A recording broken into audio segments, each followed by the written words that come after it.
రెండు తెలుగు రాష్ట్రాల్లో భారీగా వర్షాలు కురుస్తున్నాయి. మోందా తుఫాను ప్రభావం కూడా అదే రకంగా ఉంది. ఇది ఎన్ని రోజులు కొనసాగుతుంది అని అడిగి తెలుసుకుందాం. ప్రస్తుతం మనం హైదరాబాద్ వాతావరణ శాఖలో ఉన్నాము. అసలు ఈ వర్షం అనేది ఇంకా ఎన్ని రోజులు కొనసాగుతుంది? ఈ రాష్ట్రంలో ఇప్పటివరకు కొన్ని జిల్లాలకు కూడా అలర్ట్ చేయడం జరిగింది. ఆ హెచ్చరికలనేవి. ఇది ఇంకా ఎన్ని రోజులు ఉంటుంది అనే దానిపైన అడిగి తెలుసుకుందాం. నమస్తే అండి. మోందా తుఫాను ఇంకా ఎన్ని రోజులు కొనసాగే ప్రభావం ఉంది? దీని ప్రభావం ఇంకా 2 రాష్ట్రాలలో ఎన్ని రోజులు కొనసాగుతుంది? ముఖ్యంగా చూసుకున్నట్లయితే నిన్న రాత్రి కల్లా కూడా మోందా తుఫాన్ ఏదైతే ఉందో తీరం క్రాస్ అయింది. ప్రస్తుతం ఇది తీరం క్రాస్ అయిన తర్వాత బలహీనపడే అవకాశం కూడా కనిపిస్తుంది. రాగల 6 గంటల్లో కూడా తీవ్ర వాయుగుండంగా మోందా తుఫాన్ తీరాన్ని తాకినప్పటికీ కూడా ఇది క్రమేపీ బలహీనపడే అవకాశం కూడా కనిపిస్తుంది. ప్రస్తుతం కనుక చూసుకున్నట్లయితే ఉత్తర వాయువ్య దిశగా ఇది కొనసాగుతుంది. గంటకు 15 కిలోమీటర్ల వేగంతో కూడా కొనసాగుతుంది. ఇటు ఆంధ్ర తీరం గుండాను అలాగే తెలంగాణ సరిహద్దుల గుండా ఇది ప్రస్తుతం కొనసాగుతుంది. సో రాగల 6 గంటల్లో కూడా ఇది మరింత బలహీనపడి వాయుగుండం నుంచి అల్పపీడంగా కూడా మారే అవకాశం కూడా కనిపిస్తుంది. సో దీని ప్రభావం వల్ల కూడా రాష్ట్రంలో ఈరోజు రేపు కూడా ఈ యొక్క వర్షాలు అనేవి కొనసాగే అవకాశం కూడా కనిపిస్తుంది. ఉదయం నుంచి కూడా చూసుకున్నట్లయితే ముసిరిన వాతావరణం అనేది రాష్ట్రం అంతటా కూడా కనిపించింది. ముఖ్యంగా ఈరోజు ఈ యొక్క వాతావరణ పరిస్థితులు కనుక చూసుకున్నట్లయితే ఈ మోందా తుఫాను యొక్క ప్రభావం తెలంగాణ రాష్ట్రం మీద ఉండడంతో ముఖ్యంగా 3 జిల్లాలకు ఈ యొక్క రెడ్ హెచ్చరికలు కూడా జారీ చేయడం జరిగింది. ముఖ్యంగా హనుమకొండ అలాగే మహబూబాబాద్ వరంగల్ జిల్లాలకు ఇప్పటికే రెడ్ హెచ్చరికలు అనేవి జారీ చేయడం జరిగింది. అలాగే 12 జిల్లాలకు కనుక చూసుకున్నట్లయితే ఆరెంజ్ హెచ్చరికలు కూడా జారీ చేయడం జరిగింది. ముఖ్యంగా ఉత్తర అలాగే తూర్పు తెలంగాణ జిల్లాలకు ఈ యొక్క మోందా తుఫాను యొక్క తీవ్రత అనేది అధికంగా ఉండే అవకాశం కూడా కనిపిస్తుంది. రేపటికల్లా కూడా వాతావరణ పరిస్థితులు తెలంగాణ రాష్ట్రంలో కొంచెం మెరుగయ్యే అవకాశం కూడా కనిపిస్తుంది. తెలంగాణ రాష్ట్రంలో ఏ ఏ జిల్లాలకు గ్రీన్ అలర్ట్‌ను, ఏ ఏ జిల్లాలకు ఆరెంజ్ అలర్ట్‌ను జారీ చేశారు? ముఖ్యంగా చూసుకున్నట్లయితే ఈరోజు 3 జిల్లాలకు రెడ్ హెచ్చరికలు అలాగే 12 జిల్లాలకు ఆరెంజ్ హెచ్చరికలు, సుమారు 9 జిల్లాలకు కనుక చూసుకున్నట్లయితే ఎల్లో హెచ్చరికలు అనేవి జారీ చేయడం జరిగింది. చూసుకున్నట్లయితే 3 జిల్లాలు కనుక చూసుకున్నట్లయితే హనుమకొండ అలాగే వరంగల్ మహబూబాబాద్ జిల్లాలకు ఈ 3 జిల్లాలకు రెడ్ హెచ్చరికలు, మిగిలిన చూసుకున్నట్లయితే 12 జిల్లాలకు ఆదిలాబాద్, నిర్మల్, జగిత్యాల్, ఇంకా చూసుకున్నట్లయితే ఈ యొక్క జిల్లాలన్నిటికీ సూర్యాపేట నుంచి ఇవన్నీ జిల్లాలకు కూడా సుమారు 12 జిల్లాలకు ఈ యొక్క ఆరెంజ్ హెచ్చరికలు జారీ చేయడం జరిగింది. అలాగే సుమారు 7 జిల్లాలకు భారీ వర్ష సూచన అనేది కూడా జారీ చేయడం జరిగింది.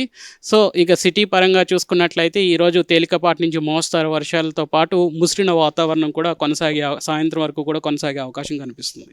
తుఫాన్ అనేది ఏలూరు నుంచి ఖమ్మం, కొత్తగూడెం, భద్రాద్రి, మొత్తం ఛత్తీస్గఢ్లోకి వెళ్ళిందంటారా? అంటే వర్ష ప్రభావం తగ్గే అవకాశం ఏమైనా ఉందా? ముఖ్యంగా చూసుకున్నట్లయితే తీరం క్రాస్ అయిన తర్వాత ఈ తుఫాను క్రమేపీ బలహీనపడే అవకాశం కూడా కనిపిస్తుంది.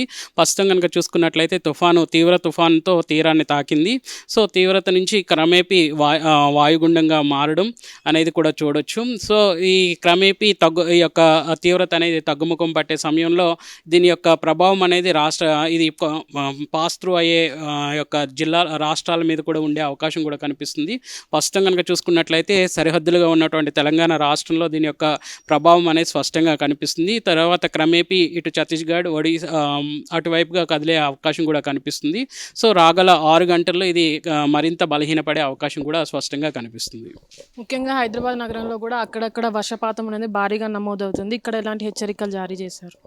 ముఖ్యంగా చూసుకున్నట్లయితే ఎక్కడైతే వర్ష తీవ్రత అధికంగా ఉంటుందో ఇప్పటికే ఆయా జిల్లాలకు ఇటు రెడ్ హెచ్చరికలతో పాటు ఆరెంజ్ హెచ్చరికలు కూడా జారీ చేయడం జరిగింది. రెడ్ హెచ్చరికలు అనగా ఎక్కడైతే వర్ష తీవ్రత అనేది మనకి అధికంగా 21 సెంటీమీటర్ వరకు ఉంటుందో అక్కడ మనం అత్యంత భారీ వర్షాలు అనేవి నమోదు చేస్తూ ఈ అంచనా వేస్తూ ఈ యొక్క హెచ్చరికలు అనేవి జారీ చేయడం జరుగుతుంది. అలాగే చూసుకున్నట్లయితే ఎక్కడైతే వర్ష తీవ్రత అనేది 7 సెంటీమీటర్ల నుంచి 11 సెంటీమీటర్ల వరకు కూడా ఉంటుందో అక్కడ మనం ఆరెంజ్ హెచ్చరికలు అనేవి కూడా జారీ చేయడం జరుగుతూ ఉంటుంది. సో ఇంకా చూసుకున్నట్లయితే మనకి వర్ష తీవ్రత ఎక్కడైతే 7 సెంటీమీటర్ల వరకు ఉంటుందో అక్కడ భారీ వర్ష సూచన కూడా జారీ చేయడం జరుగుతుంది. అలాగే తెలంగాణ రాష్ట్రంతో పాటు ఏపీలో కూడా భారీగా వర్షం అనేది నమోదవుతుంది. అక్కడ ఎంతపాటు వర్షం నమోదైనది ఇప్పటివరకు?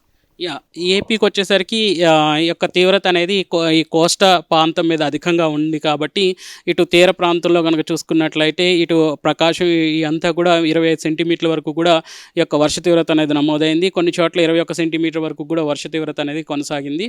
సో ఎక్కువ తీవ్రత ఏపీ రాష్ట్రంలోనే అధికంగా ఉండడం వల్ల అక్కడ అధిక మొత్తంలో ఒక వర్షాలతో పాటు అధిక మొత్తంలో ఈ యొక్క గాలి తీవ్రత కూడా అధికంగా ఉండడం వల్ల అనేక చెట్లు కానీ అధిక మొత్తంలో ఈ యొక్క ఆస్తి నష్టం కూడా వాటిల్లిందనే అంచనా అనేది వేయడం అని జరిగింది. ఏదైతే ఇప్పటివరకు మోందా తుఫాన్ నమోదైందో అది కొద్ది రోజుల్లో ఇదైతే సాయంత్రం వరకు కూడా వర్షపాతం అనేది తగ్గి వర్షం కూడా అంతపాటి తేలికపాటి వర్షమే కురుస్తుందని చెప్తున్నారు. కెమెరామ్యాన్ అరవింద్తో Nagavani, hit TV, Hyderabad. Hit TV app ఇందులో short news, live news, entertainment shows, movies, digital magazines తో పాటు మీ జిల్లా వార్తలను కూడా ఫ్రీగా చూడొచ్చు. ఇంకెందుకు ఆలస్యం, వెంటనే హిట్ టీవీ యాప్ ని డౌన్లోడ్ చేసుకుని ఫ్రీగా ఎంటర్టైన్మెంట్ పొందండి. Hit TV app. Hit TV app. Please download Hit TV app. Hit TV యాప్ని ఫ్రీగా డౌన్లోడ్ చేసుకొని ఎంజాయ్ చేయండి. మీకు నచ్చిన ఎంటర్టైన్మెంట్ కోసం హిట్ టీవీ యాప్ ని ఫ్రీగా డౌన్లోడ్ చేసుకుని ఎంజాయ్ చేయండి. హిట్ టీవీ యాప్ని డౌన్లోడ్ చేసుకుని ఆస్వాదించండి, ఆశీర్వదించండి. ఇంతమంది సెలబ్రిటీలు హిట్ టీవీ యాప్ ని డౌన్లోడ్ చేసుకోండి అని చెప్తున్నారంటే ఎంత మంచి యాప్ ఆలోచించండి. అమెరికా అమెరికా అమెరికా అమెరికాలో చదవాలనుకునే వాళ్ళకి విశ్వసనీయమైన పేరు మన శౌర్య కన్సల్టెన్సీ. UK లో 1 year masters. UK లో 1 year masters. 2 years work permit up to 5 years visa. Contact Saurya Consultancy. Contact 89851 89851.